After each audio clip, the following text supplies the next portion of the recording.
Hello guys, welcome in SS classes. आज के video में हम देखेंगे कि जो ऑटोट्रॉफ्स प्लांट्स होते हैं उनमें जो फोटोसिंथेसिस आपका प्रोसेस होता है भोजन बनाने का, वो कैसे होता है और उसमें कौन कौन से इवेंट होते हैं, उसके बारे में हम आज का वीडियो में चर्चा करेंगे। तो चलिए देखते हैं कि जो फोटोसिंथेसिस होता है वो उसमें कौन कौन से इवेंट होते हैं। तो सबसे पहले बात कर लेते हैं इवेंट की। इवेंट कहने का मतलब कि कौन से ऐसे स्टेप्स इन्वॉल्व होते हैं, उसमें क्या होता है, कैसे शुरुआत होती है फोटोसिंथेसिस की, उस पे हम चर्चा करेंगे। तो सबसे पहले बात करते हैं इवेंट कि कौन से इवेंट होते हैं। पहला है कि लाइट एनर्जी। किसी भी रिएक्शन को होने के लिए एनर्जी चाहिए। यहाँ जो भोजन बन रहा है तो भोजन को बनने के लिए क्या चाहिए, एनर्जी की जरूरत पड़ती है, और वो एनर्जी सनलाइट से मिलता है प्लांट को। इसीलिए जो सनलाइट है उसको एब्जॉर्ब करना सबसे पहला इवेंट होता है, और वो कौन करता है, तो क्लोरोफिल जो प्रेजेंट होता है आपका क्लोरोप्लास्ट में। हम बात किए थे प्रीवियस क्लास में कि जो प्लास्टिड होते हैं उस प्लास्टिड का एक टाइप है क्या, क्लोरोप्लास्ट, और उसी क्लोरोप्लास्ट में क्लोरोफिल होता है जो लाइट को एब्जॉर्ब करता है। ये हुआ फर्स्ट इवेंट। सेकेंड इवेंट क्या हुआ, जो लाइट एनर्जी एब्जॉर्ब किया प्लांट, उस लाइट एनर्जी का कन्वर्शन, यानी कि कन्वर्ट होता है वो लाइट एनर्जी किसमें, केमिकल एनर्जी में। लाइट एनर्जी को तो यूज कर नहीं सकता है प्लांट डायरेक्टली, तो उसको क्या करता है, केमिकल एनर्जी में कन्वर्ट करता है। और उस केमिकल एनर्जी को कन्वर्ट करने के लिए जो इवेंट होता है उसको हम बोलते हैं photolysis of water. Photolysis of water. अगर बात करें फोटोलाइसिस, चलिए हम थोड़ा सा डिस्कस कर लेते हैं फोटोलाइसिस पे। फोटोलाइसिस, तो फोटो मतलब होता है क्या, लाइट, और लाइसिस मतलब होता है ब्रेक डाउन, यानी कि लाइट के प्रेजेंस में वाटर मॉलिक्यूल का टूटना, आपका वाटर मॉलिक्यूल जो ब्रेक करता है उसको बोलते हैं हम क्या, photolysis of water. Photolysis of water. और इसी फोटोलाइसिस ऑफ वाटर जो होता है वो सेकेंड इवेंट होता है आपका ड्यूरिंग फोटोसिंथेसिस।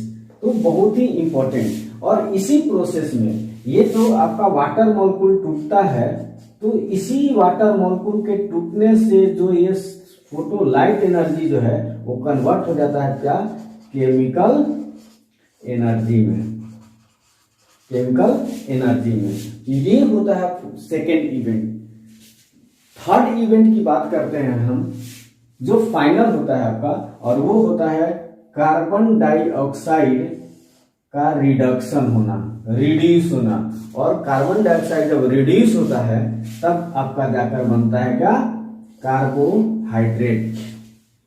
फोटोसिंथेसिस की अगर बात करें तो फोटोसिंथेसिस में लास्ट में बनता क्या है, कार्बोहाइड्रेट। तो फाइनली जो थर्ड आपका इवेंट होता है, उस थर्ड इवेंट के थ्रू कार्बोहाइड्रेट का आपका फॉर्मेशन होता है। ये तीन इंपॉर्टेंट इवेंट हैं जो फोटोसिंथेसिस के दौरान होते हैं। अब बात करते हैं कि जो इवेंट हुए उस इवेंट में जो ये फोटोलाइसिस ऑफ वाटर हो रहा है, रिडक्शन ऑफ कार्बन डाइऑक्साइड हो रहा है, वो लाइट के प्रेजेंस और एब्सेंस में होता है।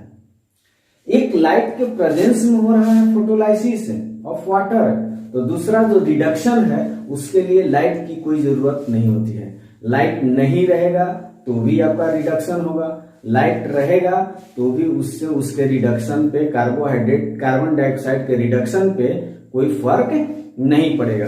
तो उसी बेसिस पे हम पूरे फोटोलाइसिस के इवेंट को दो मेन रिएक्शन में या टू मेन स्टेप में हम उसको डिवाइड करते हैं। जो पहला स्टेप है वो है आपका लाइट रिएक्शन और दूसरा है डार्क रिएक्शन। लाइट रिएक्शन आपका हमेशा लाइट के प्रेजेंस में होता है, इसीलिए हम इसको लाइट डिपेंडेंट भी बोलते हैं, जबकि डार्क रिएक्शन जो है वो लाइट के एब्सेंट में होता है, इसलिए लाइट इंडिपेंडेंट, लाइट से उसका कोई लेना देना नहीं है, लाइट इंडिपेंडेंट रिएक्शन होता है। तो ये हुआ दो आपका रिएक्शन या स्टेप जो फोटोसिंथेसिस में होता है। अब इस लाइट रिएक्शन में होता क्या है, तो जो वाटर मॉलिक्यूल है वो वाटर मॉलिक्यूल हाइड्रोजन और ऑक्सीजन में टूट जाता है, हाइड्रोजन और ऑक्सीजन में टूट जाता है। ये देखिए हाइड्रोजन मॉलिक्यूल है, ये वाटर मॉलिक्यूल है, ये वाटर मॉलिक्यूल आपका ऑक्सीजन और हाइड्रोजन में टूट जा रहा है, और यही जो ऑक्सीजन मॉलिक्यूल टूटा ये आपका रिलीज हो जाता है कहां पे, एटमॉस्फेयर में। इसीलिए तो हम लोग बोलते हैं कि during photosynthesis oxygen is release in atmosphere.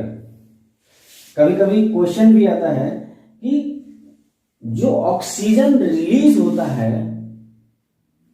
Photosynthesis के दौरान वो CO2 का पार्ट होता है या फिर H2O का पार्ट होता है। क्यों? क्योंकि दोनों में आपका ऑक्सीजन मॉलिक्यूल प्रेजेंट है, तो दोनों में से कौन सा मॉलिक्यूल जो है वो ऑक्सीजन को रिलीज करता है, तो उसका आंसर क्या होगा आपका, वाटर मॉलिक्यूल। यानी कि oxygen molecule release during photosynthesis is a part of hydrogen molecule and it release due to breakdown of water molecule. अब ये जब ब्रेकडाउन ऑफ वाटर मॉलिक्यूल हो रहा है तो वाटर का जो बॉन्ड होता है ना, जिससे वो जुड़ा होता है कार्बन हाइड्रोजन और ऑक्सीजन, तो उसमें भी एनर्जी छिपी होती है, और यहाँ पे ऑलरेडी आपका लाइट एनर्जी मिल रहा है। तो वो सारे इवेंट के टूटने के कारण क्या होता है कि यहाँ पे दो मॉलिक्यूल जो होते हैं वो बहुत ही इंपॉर्टेंट मॉलिक्यूल है जो आपका कन्वर्ट होता है दूसरे मॉलिक्यूल में। एक होता है आपका ADP, adenosine diphosphate, adenosine diphosphate, ये आपका कन्वर्ट होता है ATP, और हम लोग जानते हैं कि जो ATP है वही आपका एनर्जी का मेन कंपोनेंट होता है, मॉलिक्यूल होता है। हमारे लिविंग ऑर्गेनिज्म में अगर एनर्जी का फॉर्म पूछा जाए तो वो क्या होगा आपका ATP, यहाँ पे एनर्जी बन गई।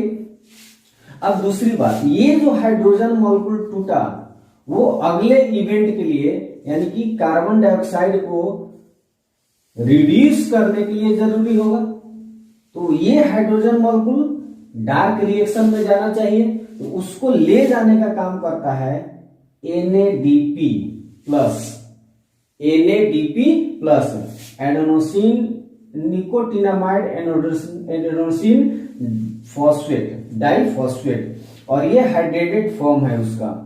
जब वो हाइड्रेट हो जाता है यानी कि उसके साथ हाइड्रोजन मॉलिक्यूल जुड़ जाता है, तब ये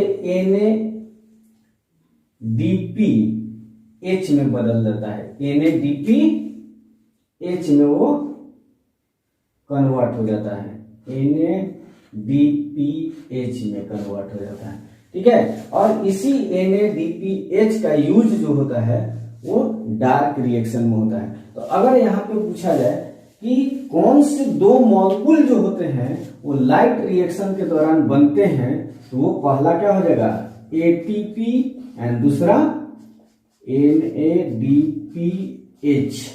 ये दो मॉलिक्यूल जो होते हैं वो लाइट रिएक्शन का रिजल्ट है,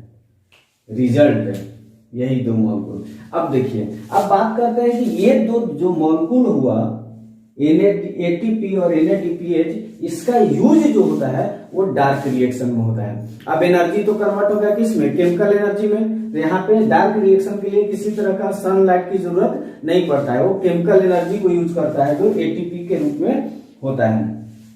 अब ये लाइट इंडिपेंडेंट रिएक्शन जो है उसको केल्विन नाम के साइंटिस्ट हैं जो खोज किए थे। केल्विन इसी कारण से इसको हम लोग केल्विन साइकिल भी बोलते हैं। केल्विन साइकिल भी बोला जाता है डार्क रिएक्शन को।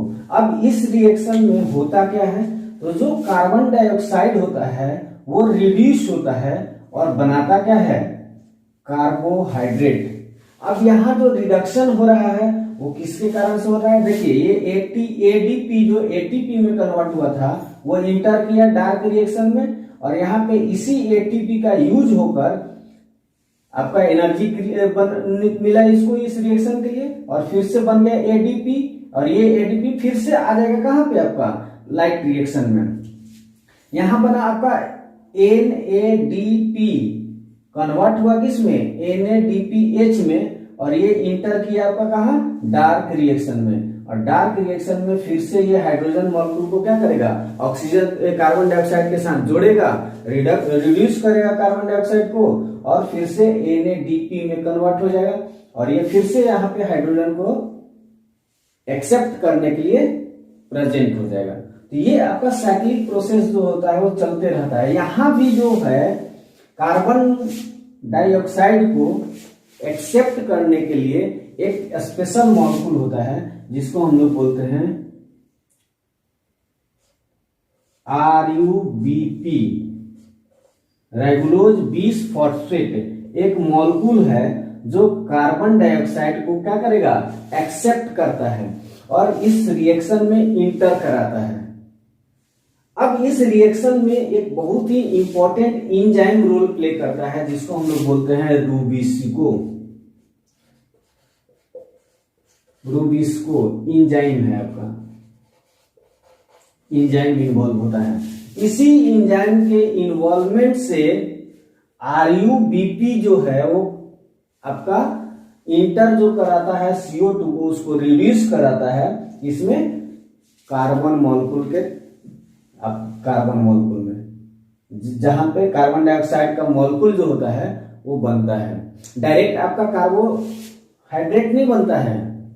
पहले कार्बोहाइड्रेट, जैसे कार्बोहाइड्रेट की अगर बात करें तो ये 6 कार्बन का बना होता है, तो ये डायरेक्टली 6 कार्बन मॉलिक्यूल का नहीं बनता है। पहले 3 कार्बन मॉलिक्यूल का 2 मॉलिक्यूल बनेगा, और वो फिर दोनों आपस में मिलकर क्या बनाएगा, 6 कार्बन मॉलिक्यूल बनाएगा।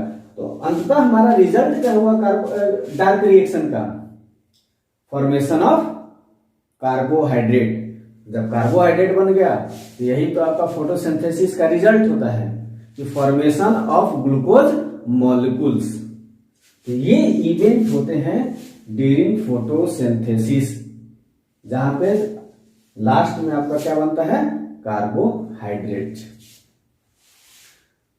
तो ये 2 इंपॉर्टेंट स्टेज होते हैं इनके, किसका, फोटोसिंथेसिस का। पहला लाइट रिएक्शन और दूसरा डार्क रिएक्शन, जिसमें 3 इवेंट होते हैं। पहला लाइट का एब्जॉर्प्शन क्लोरोफिल के द्वारा, सेकेंड इस लाइट एनर्जी का कन्वर्ट होना केमिकल एनर्जी में by the process of photolysis of water, and finally carbon dioxide का रिडक्शन होना कार्बोहाइड्रेट में। और यही जो इवेंट होते हैं वो आपके फोटोसिंथेसिस में होते हैं। That's all about the events and the reaction involve during the photosynthesis. Thank you.